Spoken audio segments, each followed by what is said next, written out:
চলো বেরোনো যাক আজকে ব্রাইডদের উদ্দেশ্যে। আজকে আমার ছিল দুটো রিসেপশন ব্রাইড, ডেটটা ছিল 21শে ফেব্রুয়ারি। তো রেডি হয়ে বেরোয় পড়লাম আমরা। প্রথম লোকেশন ছিল হাজরাহাট। হাজরাহাট থেকে অনেকটাই দূরে যেতে হয়, এই লোকেশনের নাম আমি জানি না। তো চলো ব্রাইডের কাছে আগে শুনে নেই। কেমন সাজ পছন্দ? হ্যাঁ, তুমি যেটা ভালো বোঝো। আচ্ছা ঠিক আছে, normally simple skin tone maintain করে একদম। তো তোমরা ব্রাইডের কাছ থেকে তো শুনতেই পেলে যে কি বললো, নর্মালি বলে দিল তুমি যে ভালো বোঝো। মানে হচ্ছে ব্রাইড ভীষণ টায়ার্ড ছিল, যেহেতু তার পরের দিন রিসেপশন, ঘুম হয়নি। আমরা গিয়ে দেখি ব্রাইড ঘুমাচ্ছিল। উঠে তারপর শুরু করলাম আমাদের কাজ। ব্রাইডের শুধু একটাই ডিমান্ড ছিল, সেটা হচ্ছে ওর স্কিন টোন থেকে এক টোন যাতে ফেয়ার হয়, কেননা আজকে ওর একটা শুভ দিন, আমাকে সেটাই বলছিল। সেই হিসেবেই আমি করে দিয়েছি, বেশি একদম ফেয়ারও করিনি।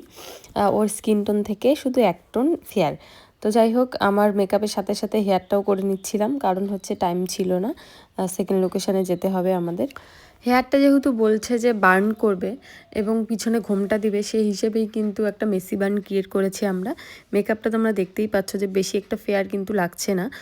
তখন আমি যখন মেকআপটা শুরু করি শেষ করি, তখন মনে হয় 3:30 মতো বাজে, 3:30 4টে মতো বাজে। তো তারপরে আরও যত টাইম যাবে তত কিন্তু মেকআপ একদম স্কিন টোনে চলে আসবে, বেশি কিন্তু ফেয়ার লাগবে না। তো যাই হোক, আই মেকআপটা একদম সিম্পল রেখেছি এবং কপালে ছোট্ট একটা কলকা করে দিয়েছিলাম।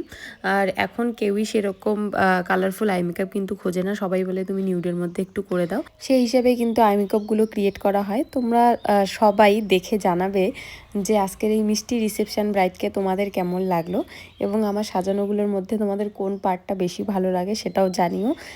এবং ভিডিওগুলো কেমন লাগে তোমাদের, সব ভিডিও অবশ্যই কিন্তু জানাবে কমেন্টে, কেউ কিন্তু জানাও না, জানাবে। এবং কোনো ভুল ত্রুটি যদি থেকে থাকে অবশ্যই সেটা বলবে, তাহলে আমি চেষ্টা করব ওটা শুধরানোর এবং ভালো ভিডিও তোমাদের সামনে আনার জন্য।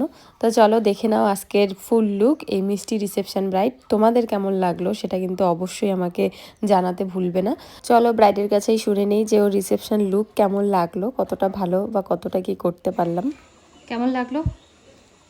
পছন্দ? ঠিক আছে।